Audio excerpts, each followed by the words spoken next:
अरे एक है सरिया ते पढ़ाई लिखाई ना करबे मर्दे, दिन भर गांव के लोग फोन के संगे घूमत रहता रे। बाबूजी करेक्टर पर दाग मत लगाई, अभी देवघर जाए वरदान मांग के आई। ठीक है बा जो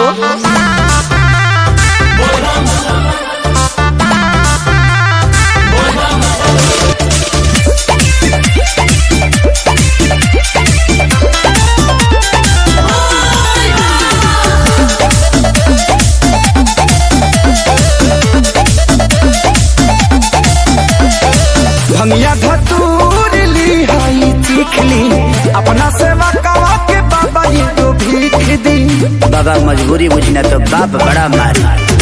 भंगिया धतूर ली हाई चीख ली, अपना सेवा कवा के बाबा जी को भीख दी।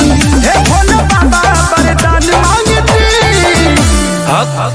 हम तुम्हारी तपस्या से प्रसन्न हैं, बताओ तुम्हें क्या चाहिए। 3 चीज, एगो नारी एगो गाड़ी नोट छापा का मशीन, एगो नारी एगो गाड़ी नोट छापा का मशीन, एगो नारी एगो गाड़ी नोट छापा का मशीन। ओम नमः पार्वती पते हे गौर मैया तोहर पदतनि पयिया, हमहु बर मांगतनि दिन। हम तुम्हारी तपस्या से प्रसन्न हुए बालिके, बताओ तुम्हें क्या चाहिए। सुनर घर एगो घर एगो वाशिंग मशीन। बालिके ये वॉशिंग मशीन क्या होता है।